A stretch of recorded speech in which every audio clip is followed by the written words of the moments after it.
حضرت طلحہ بن عبید اللہ رضی اللہ تعالیٰ عنہ نبی کریم صلی اللہ علیہ وآلہ وسلم کی بارگاہ میں حاضر ہو کر عرض کرتے ہیں،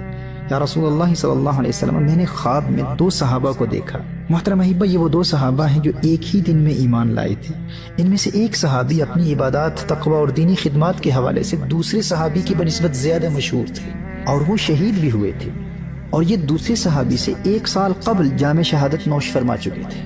اور دوسرے صحابی کا انتقال 1 سال بعد ہوتا ہے اور وہ شہید بھی نہیں ہے۔ حضرت طلحہ بن عبید اللہ رضی اللہ تعالیٰ عنہ عرض کرتے ہیں کہ یا رسول اللہ صلی اللہ علیہ وسلم، میں خواب میں دیکھتا ہوں کہ میں جنت کے دروازوں کے سامنے کھڑا ہوں اور یہ دونوں صحابہ جو ایک ہی دن ایمان لائے تھے یہ بھی وہاں موجود ہیں۔ پھر ایک فرشتہ جنت سے آتا ہے اور وہ صحابی جن کا انتقال 1 سال بعد ہوا، جو شہید بھی نہیں ہیں اور تقوی اور پرہیزگاری کے حوالے سے پہلے صحابی جیسی شہرت بھی نہیں رکھتے، لیکن عجیب بات یہ ہے کہ یہ فرشتہ آتا ہے اور ان دوسرے صحابی کو جنت میں پہلے داخل کرتا ہے اور پھر ان کے بعد واپس آ کر اس شہید صحابی کو جنت میں داخل کرتا ہے، اور پھر یہ فرشتہ تیسری مرتبہ آ کر مجھے کہتا ہے، یعنی حضرت طلحہ رضی اللہ تعالیٰ عنہ سے فرماتا ہے کہ آپ واپس چلے جائیں، ابھی آپ کا وقت نہیں آیا۔ یا رسول اللہ صلی اللہ علیہ وسلم، یہ دونوں صحابی ایک ہی دن ایمان لائے تھے، لیکن 1 سال پہلے انتقال کرنے والے صحابی جو اپنی عبادات اور تقوی کے حوالے سے مشہور بھی ہیں اور شہید بھی ہیں، انہیں جنت میں بعد میں داخل کیا جاتا ہے، اور 1 سال بعد پردہ فرمانے والے دوسرے صحابی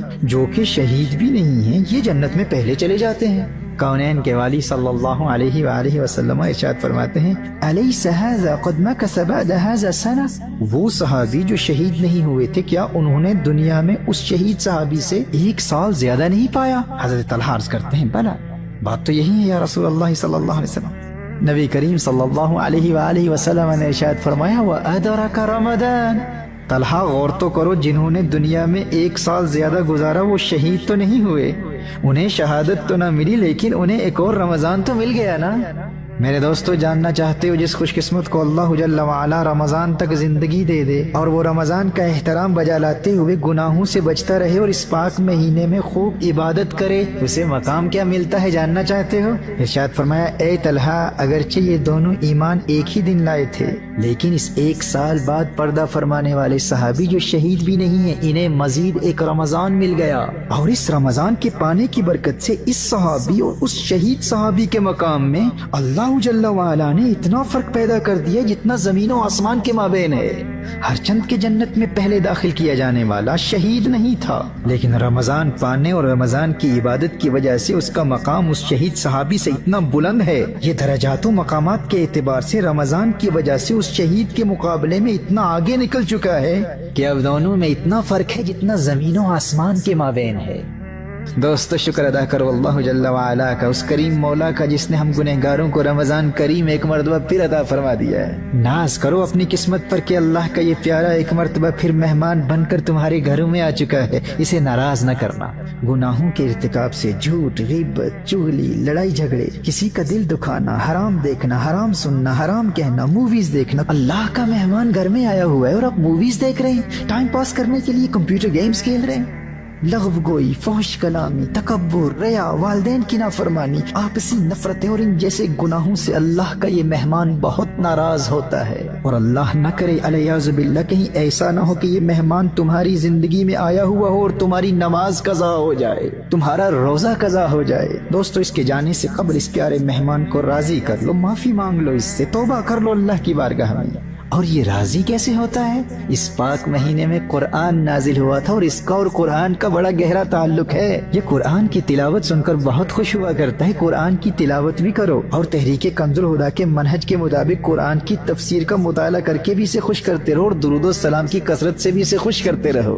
اگر تم نے سچی توبہ کر لی اور آئندہ تمام زندگی گناہوں سے بچ کر گزارنے کا پختہ ارادہ کر کے اللہ کے اس مہمان کو خوش کر دیا تو یہ تمہیں اللہ کی معرفت اور قرب الہی کے ایسے مقامات پر فائز کر دے گا کہ باقی نیکیوں میں کمی کے باوجود تم شہیدوں سے بھی بلند مرتبے پر فائز ہو جاؤ گے۔ تمہیں اندازہ ہی نہیں ہے تمہاری خوش قسمتی اور خوش بختی کا۔ کتنے عاشقان رمضان کے دل سینوں میں تڑپتے رہ گئے، لیکن رمضان سے 1 دن پہلے موت نے انہیں آ پکڑا اور وہ قبروں میں چلے گئے۔ آج وہ قبروں میں ہے لیکن تمہاری قسمت پر رشک کر رہے ہیں۔ اور یاد رہے، جو اللہ کے اس پیارے کو نافرمانیوں کے ذریعے ناراض کرتا ہے اس پر اللہ کا غضب نازل ہوتا ہے۔ If you disrespect this guest of Allah by sinning, by missing your prayers, by committing acts that displease Allah and His beloved sallallahu alayhi wa sallam, and if you don't show hospitality to this beautiful guest from Allah Jalla wa Ala by fulfilling the rights of Ramadan, then remember what the beloved of Allah sallallahu alayhi wa sallam said about those who commit sinful acts in this blessed month of Ramadan. Hazrat Hani radiyallahu ta'ala anha riwayat فرماتی ہیں